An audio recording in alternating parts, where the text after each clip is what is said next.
Good evening. I have two questions this evening. The first question is for the lead member of Children's Services.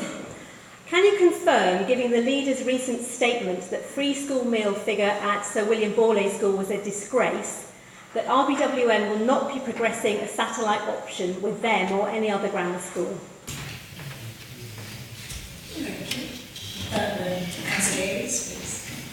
Firstly, thank you very much for your question, Bethany. To give some context, evidence from a number of reviews, including the Sutton Trust in 2008, indicates that disadvantaged pupils who are eligible for free school meals are underrepresented in traditional grammar schools for a variety of reasons. Those same reviews show that, on average, pupils who attend grammar schools achieve slightly higher results than the similar cohort of comprehensive schools. The Royal Borough is ambitious for all its school children and all those who live in the borough, and wants to provide the best education for all, taking into account the family preferences for educational type, including faith or gender, comprehensive or selective, in addition to location. To that end, the Royal Borough has committed £30 million to provide more school places at Windsor Boys and Girls, Denworth Middle School, Charters in Ascot, and both Cox Green and First Platte in Maidenhead. The Royal Borough wants to explore innovative ideas from any school or educational body which addresses the need to raise the level of attainment for disadvantaged pupils whilst offering increased choice in high-quality education to all of our residents. Our officers have written to Sir William Borlase School to see how they might address the historic lack of disadvantaged pupils and any proposal that they might make. Until such a time as the government confirms any new regulations that will allow the creation of new selective education places, a satellite option remains the only legal option to a local authority wishing to introduce a grammar school, and I therefore cannot rule out that possibility. Thank you, Councillor Davies. Do you have a supplementary? Yes, I do then, please. Can you explain why the Council believes it's appropriate to bring selective education to the borough when it's known that Borlase, who we've spoken about, has just 3 free school meal children at present, whilst the nearby secondary modern Creswick Community College in High Wycombe has 170 children eligible for free school meals, which represents 22% of that school population. And Buckinghamshire has one of the largest attainment gaps in the country between high attainers and low attainers.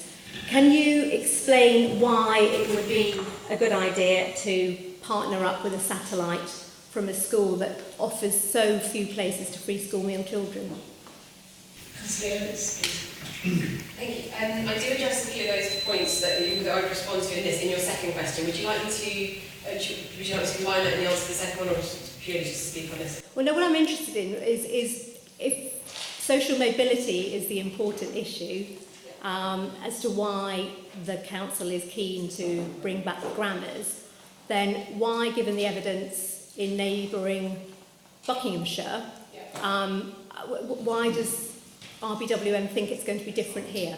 Okay, well, in response to that, and does tie into your second question, in considering or responding to any proposal for any form of selective education, we have added very clear statements in the Cabinet papers we brought forward for this, that there have been very clear safeguards in place so that we do not endorse a position where those from disadvantaged backgrounds will be excluded from having this opportunity.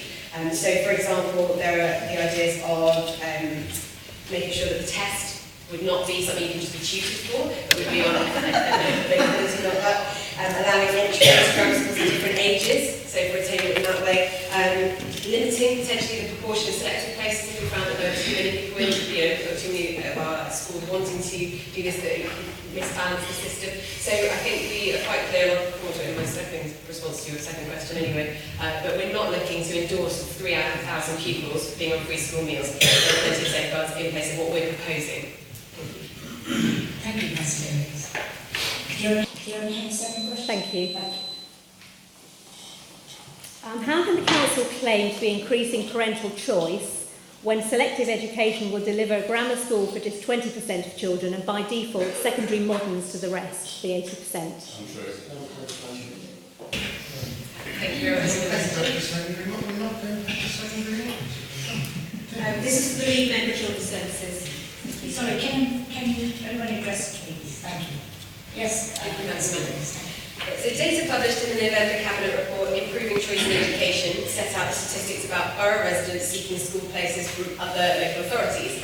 With 13% opting for those places last year, the provision of selected places inside our borough will obviously increase the choice that residents have.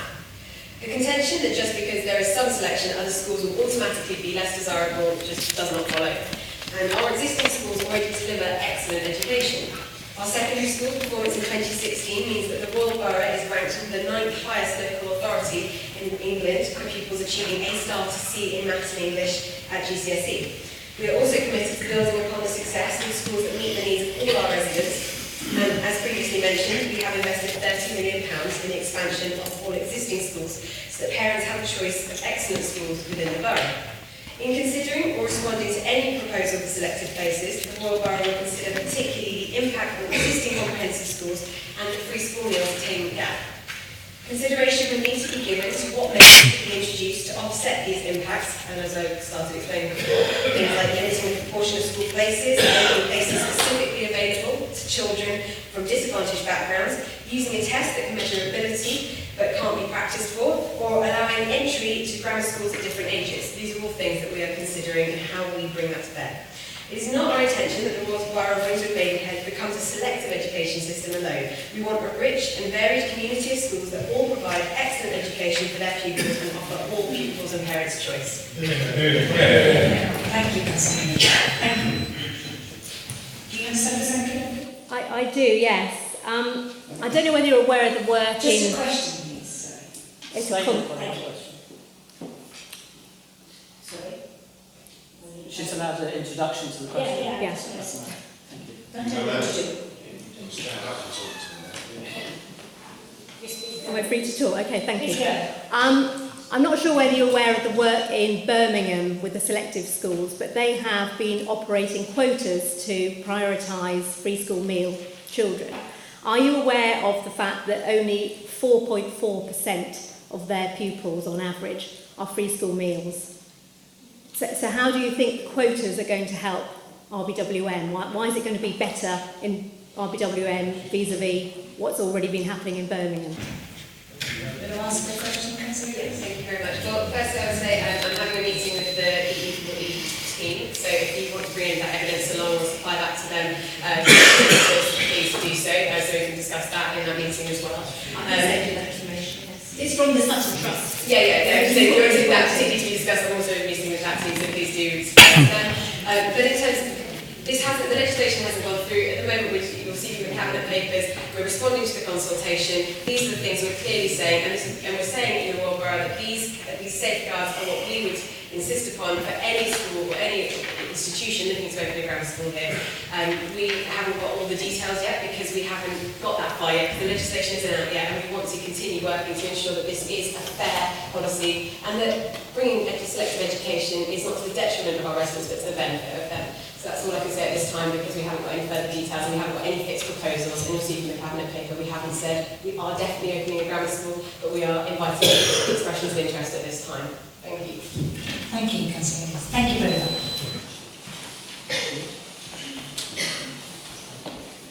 Next question from Anne here. Thank you.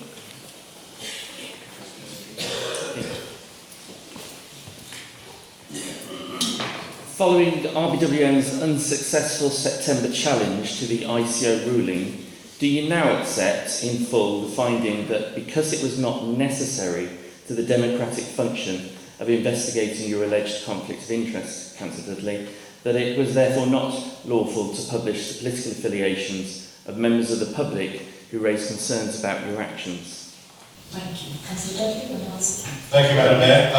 Thank you, Mr Hill, Andrew, and Merry Christmas to you. Good to see you. I can confirm that the ICO, that is the Information Commissioner's Office, accepted the challenge by RBWM and advised us on 7th of October 2016 that they had decided that there had been no technical breach as they had originally indicated. However, on the 18th of November, the ICO wrote again to say they had reviewed their decision and decided to change their decision.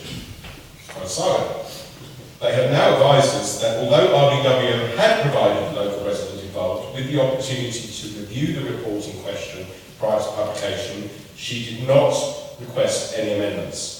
The ICO has provided the borough with some further advice which we welcome and will use and act on going forward. We also note that the ICO has chosen not to apply any sanction to the borough in connection with this matter. We do not accept that we acted unlawfully. Thank you, Councillor Deputy. Do you have a supplementary? Yes, I do. Given that the Information Commissioner told Parliament that the release of personal data without consent amounts to interferences with an individual's right to respect for his or her privacy and is protected by Article 8 of the European Convention on Human Rights, and given that this statutory protected right was apparently misunderstood over 8 months by 2 borough monitoring officers, the Information Governance Manager and the legal team you appointed in September, then do you agree, Councillor Dudley, that it's now essential in the public interest that the unlawful decision notice 5.15, 6.15 be independently re-examined by a Law Society recommended practitioner with acknowledged expertise in the areas of data protection and conflict of interest? Thank you, Councillor Dudley. Thank you again. No, we do not accept that we acted unlawfully. Thank you. Mr. Hill, do you want to have the next question? Thank you. In August, Councillor Dudley argued that the Council must, quote, stop complaints that are, quote, politically motivated. The monitoring officer must now pre-approve public questions, throwing out those that are deemed politically motivated. I've demonstrated dangers in the monitoring officer's understanding and use of this sensitive data. Please define the term politically motivated and state whether this pre-vetting will be urgently reviewed. Thank you again, Mr Hill. I can confirm that no changes have been made to the Constitution with regard to public questions. The procedure for public questions to Council remains as set out in the Borough's published Constitution in Part 2, Section C9. This has not changed. I can also confirm that there is no pre-vetting or pre-approval by the monitoring officer, and there is no politically motivated definition to define. Thank you, Councillor Dudley. Supplementary? Yes, that's good to hear, thank you. And can I just thank the Council for the work they're doing for the homeless, because opening up your doors is an amazing thing. Thank you very much. Thank you. I made a subject access request in terms of the documents about this ICO case. And one of the things that came back from that, there's a number of elements of your statement from September the 27th that I believe were wrong. But one of the things I want to ask you about is on the 19th of August from Mr Tubbs, the Information Governance Manager, says that if my memory serves me right, I recall saying on the telephone that I did not feel that rbwm was really involved in this matter. The comments were those of the councillor in the performance of his independent role. He appears to be saying here that... Sorry, I don't get it. Yeah, your question? Yeah, the question, Yes. The question. that's the preamble to the question is very simple. Is Mr Tubbs here seems to be saying that rbwm is not the publisher, when I know Mr Scott has already told me that rbwm is the publisher. He says here they're not really involved. That is obviously wrong, isn't it? rbwm is really involved, isn't it, as the publisher? I will ask the monitoring officer to write to you personally, Mr Hill. Thank you very much. Have a Merry Christmas.